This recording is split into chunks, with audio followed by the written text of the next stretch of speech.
좋은 아침입니다. 하나님과 말씀과 오늘 다시 시작. 안녕하세요. 김병환 목사입니다. 오늘 아침 함께 묵상할 말씀은 호세아 11장에서 14장까지 말씀입니다. 중심 구절은 호세아 14장 1에서 3절입니다. 이스라엘아, 내 하나님 여호와께로 돌아오라. 내가 불의함으로 말미암아 엎드려 졌느니라. 너는 말씀을 가지고 여호와께로 돌아와서 아뢰기를 모든 불의를 제거하시고 선한 바를 받으소서. 우리가 수송아지를 대신하여 입술의 열매를 주께 드리리이다. 우리가 앗수르의 구원을 의지하지 아니하며 말을 타지 아니하며 다시는 우리의 손으로 만든 것을 향하여 너희는 우리의 신이라 하지 아니하오리니 이는 고아가 주로 말미암아 긍휼을 얻음이니이다 할지니라. 오늘 본문인 11장은 심판의 메시지에도 불구하고 회개하지 않는 이스라엘 백성을 버리시지 아니하겠다 말씀하시는 아버지 하나님의 뜨거운 사랑을 느낄 수 있는 내용입니다. 지금까지 선지자는 이스라엘을 가늠한 아내로 묘사했습니다. 그런데 11장에서는 은유를 바꾸어 이스라엘을 하나님의 아들로 묘사합니다.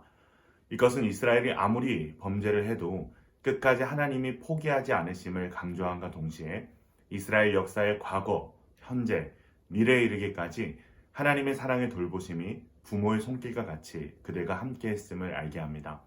11장은 이스라엘의 과거, 현재, 미래에 대한 내용을 중심으로 세 부분으로 나눌 수 있습니다. 전반부인 1에서 4절은 이스라엘의 과거에 대해서 기록하고 있습니다. 애굽에서 초라하고 비참한 노예였던 이스라엘을 하나님은 아들로 삼으셨다고 말씀하십니다. 그리고 그들을 애굽에서 구원하셨습니다. 그러나 그들은 하나님으로부터 멀어져서 우상을 숭배하고 풍요와 쾌락에 빠져 살았습니다. 그러나 하나님께서는 어머니가 사랑으로 아이를 기르시고 돌보듯 이스라엘을 사랑하셨습니다. 그러나 이스라엘을 자신들을 어머니와 같은 사랑으로 돌보신 하나님을 깨닫지 못했습니다. 중반부인 5에서 7절은 이스라엘의 현재입니다. 하나님의 사랑과 돌보심을 깨닫지 못하고 하나님께로 돌아오기를 거부하는 이스라엘은 앗수르의 침략으로 망하게 될 것입니다. 그러나 이들은 고통 속에서도 바알을 부르며 하나님을 끝까지 배반하는 모습을 보입니다. 후반부인 8에서 11절은 이스라엘의 미래에 대해서 기록하고 있습니다. 하나님께서는 앗수르를 통해 이스라엘은 심판하시지만 그것이 하나님의 본심이 아니라는 것을 말씀하십니다. 8절에 스보임과 아드마라는 지명이 등장하는데 이곳은 소돔과 고모라가 하나님 심판에 의해 멸망당할 때에 함께 멸망한 도시들입니다. 하나님이 이러한 도시들을 언급하시면서 이스라엘 향한 심판은 이들의 심판과 같지 않으며 마치 자식을 향해 어쩔 수 없이 회초리를 드셔야 하는 부모의 심정과 같음을 비통한 어조로 말씀하십니다. 그렇게 하나님께서는 이스라엘이 완전히 망하게 내버려 두시지 않을 것이며 이들을 친히 치유하고 회복하실 것을 말씀하십니다. 다음 장은 호세아의 마지막 섹션입니다. 11장 12절에서 14장 9절은 앞전의 내용들과 같이 하나님의 언약적 소송이라고 할 수 있습니다. 선지자는 12장에서 13장까지 해서 과거를 회상하며 이스라엘의 반역을 비난하는데 핵심 내용은 마치 야곱이 그랬던 것처럼 하나님 앞에서 그들이 진실하지 않았다는 것입니다. 이스라엘은 애굽과 아수르와 같은 주변 국가를 의지하고 하나님의 말씀이 아닌 이방인들의 가치와 삶의 방식을 따라 이익을 쫓는 삶을 살았습니다. 하나님이 이러한 이들의 모습을 바람을 먹고 살며 열풍을 따라 달리는 무익하고 어리석은 모습이라 말씀하시고 계십니다. 이 비유와 같이 이스라엘은 자신들을 하나님의 백성이라 여기며 길갈에서 황소를 잡아 제사를 드리지만 그것은 종교 형식에 불과할 뿐 심각한 우상 숭배를 행하며 하나님을 속이는 삶을 살았습니다. 그래서 결국 하나님께서는 이스라엘을 법정에 세우시고 재판하실 수밖에 없었습니다. 이들의 제목은 무엇입니까? 하나님의 축복으로 강대국이 되었음에도 불구하고 이들은 하나님을 배교하고 우상을 섬겼습니다. 하나님은 이들을 광야에서부터 지금까지 배불리 먹이셨지만 이들은 삶이 풍요해질수록 마음이 교만해져서 하나님을 잊었습니다. 이스라엘은 이제 자신들의 죄에 대한 심판을 받아야 합니다. 그 심판은 무엇입니까? 이들을 강하게 하셨고 이들을 부욕케 하신 하나님이 이들의 대적이 되셨다는 것입니다.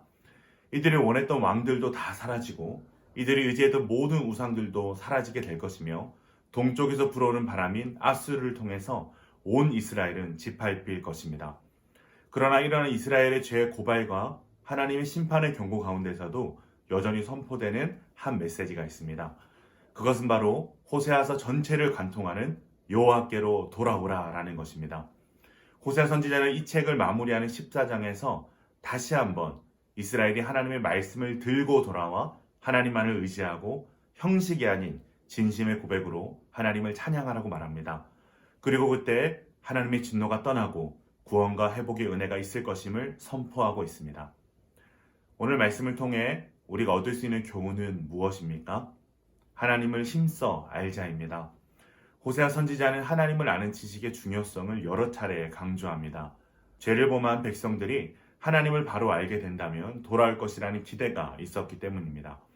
하나님은 한없는 사랑으로 음란한 우리를 사랑하는 바보 같은 남편으로 철부지 같은 우리를 사랑의 뒤로 업으시고 젖을 물리시며 따뜻한 사랑으로 돌보시는 어머니와 같이 넓은 품으로 우리를 보호하시고 지키시며 우리를 위해 싸우시는 든든한 아버지와 같은 분이십니다.